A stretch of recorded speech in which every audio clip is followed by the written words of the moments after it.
Hello, it's Sunday, it's 5 o'clock, time for me to tell you a story. It all began with a melody and a farmer. He lived way out in the sticks, although if you'd spoken to him, he would have said that everybody else was way out in the sticks. And he was working out in the fields, and he was a whistler. He'd whistle anything, anywhere, at any time. But this time he was whistling a tune that he was just making up. And when he had it all just right, he just whistled it all the time.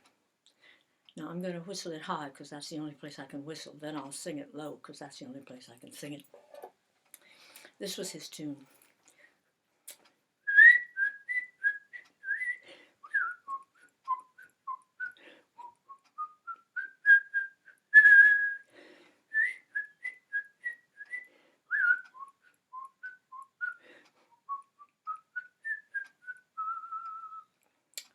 Well, as I said, he whistled it all the time.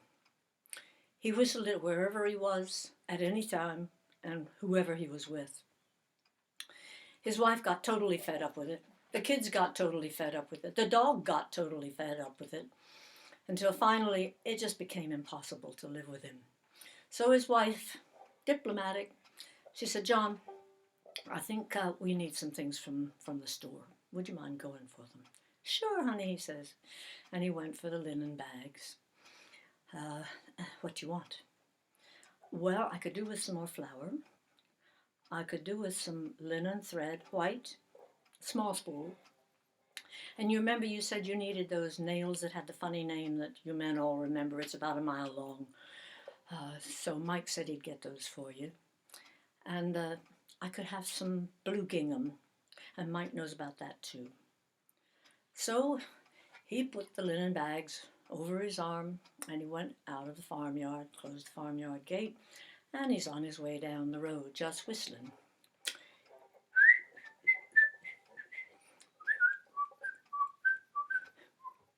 With nobody to complain.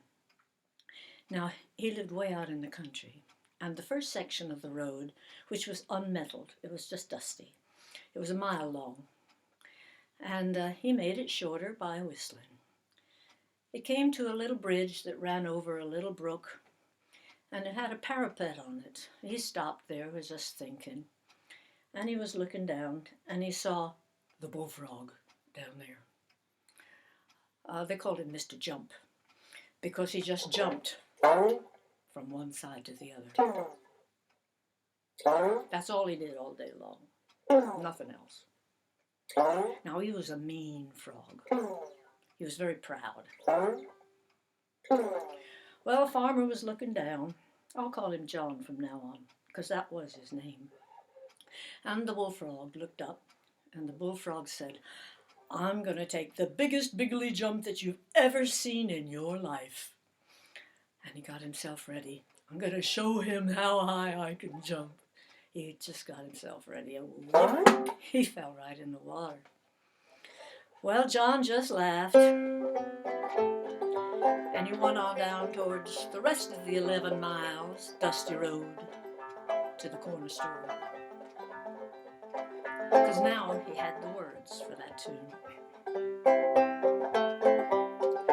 Way down south in the Yankee-Yank, a bullfrog jumped from bank to bank just because he had nothing better for to do. He stubbed his toe and fell in the water. You could hear him yell, "Mile and a quarter," just because he had nothing better for to do.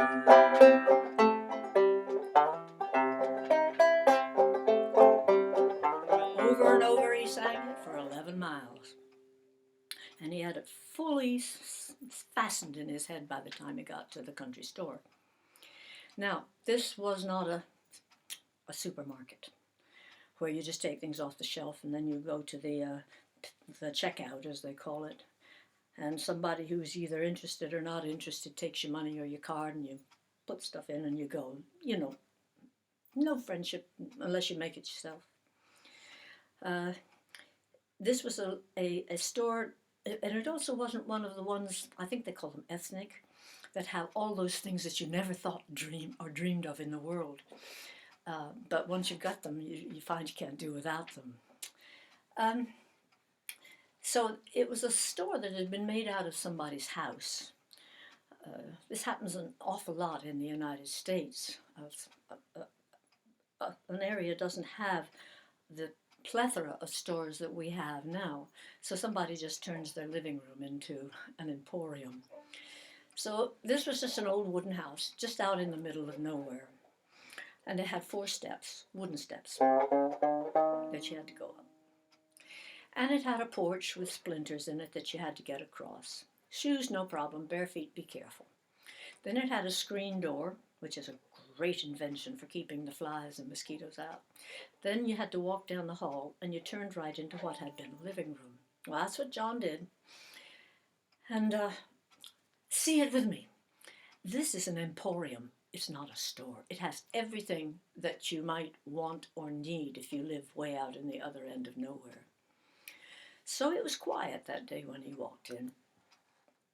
There was the storekeeper, Mike, and he's got his hand on underneath his chin, and he's just nodding off.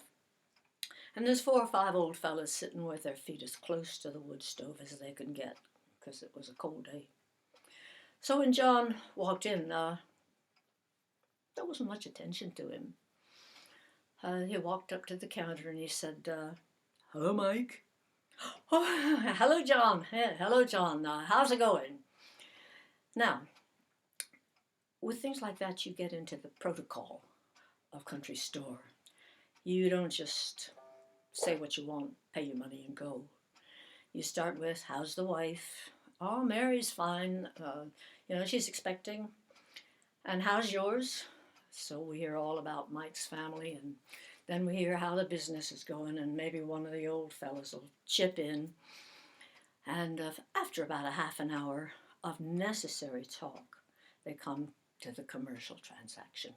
"I'll have some flour, and Mary wants some linen thread, white small spool, and those duddly nails that we talked about last time I was in, Mike."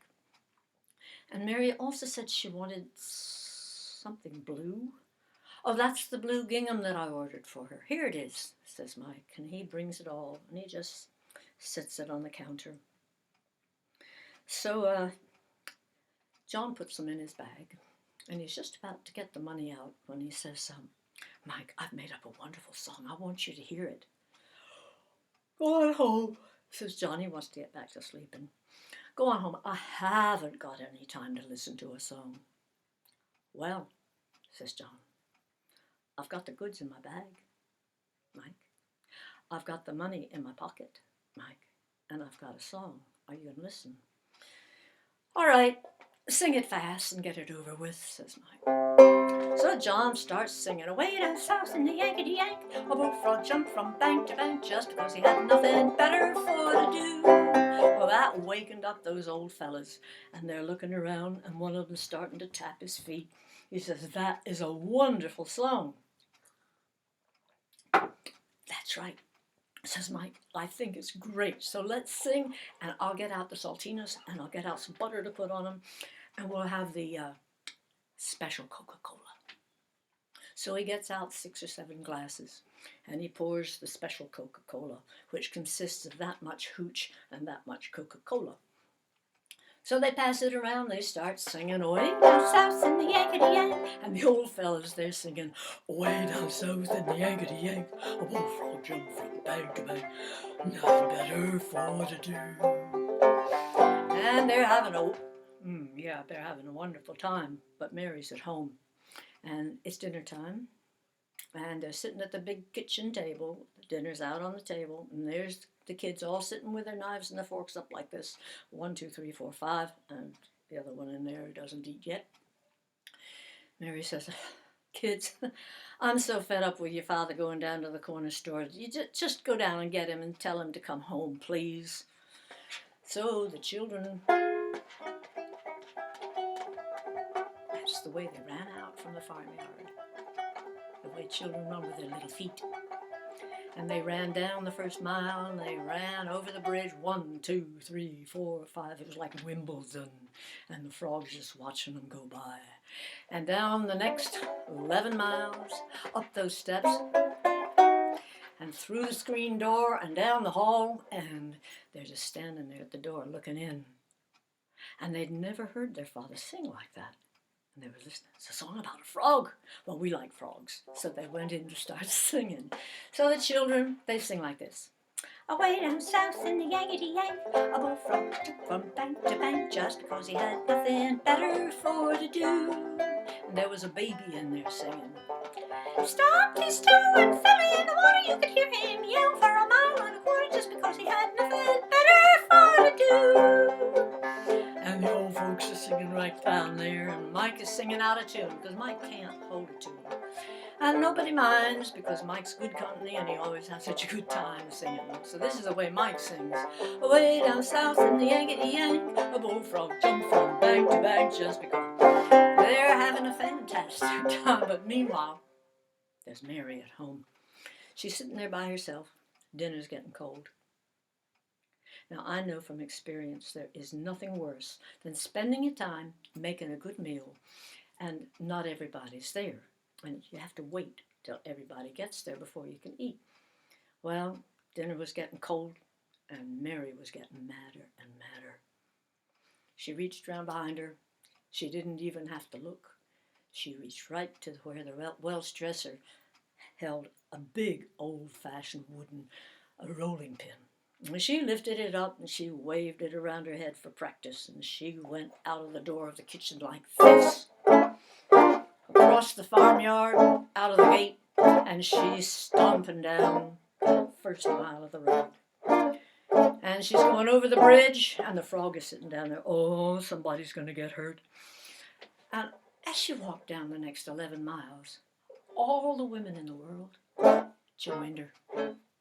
With all the rolling pins in the world, somebody is going to get hurt. Well, the closer they got to the corner store, the happier they got, because they heard the singing. When they got to the bottom of the 4 steps, they said, no use for the rolling pins. They threw them away. There's a big pile of them there. Now, if you ever need a rolling pin, I'll tell you where to go for one. So the women just went up the 4 steps, and they went across the porch. They didn't slam the door. They just ran down the hall, and they were standing there at the door looking in, and they said, this is just worth women singing. So the women sang, away down south in the Yankety-Yank, a bullfrog jumped from bank to bank, and the kids were singing, just because they had nothing better for to do. And the old man stubbed his toe and held on the water. You could hear him. But now let's get down to business. A farm doesn't run itself, and a farm doesn't just have human beings in it. It's got really important people there, and among them are the cows. Well, the cows were out in the barn. They were all hitched up, waiting to be milked. So one cow says to the other, well, I could do that better. Let's try it again.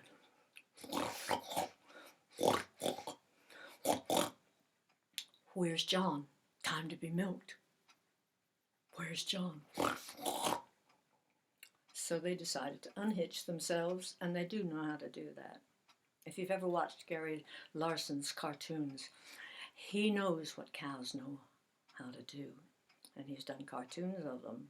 They only do it when we're not looking, of course. But these cows had nobody looking at them, so they unhitched themselves out of the barn, and down they go looking for John. So all those hooves and all that dust, they're raising a storm. And their udders are going from side to side, and their tails are swishing from the other side to the other side. And it's over the bridge, and all the cows in the world are joining them as they go the next 11 miles.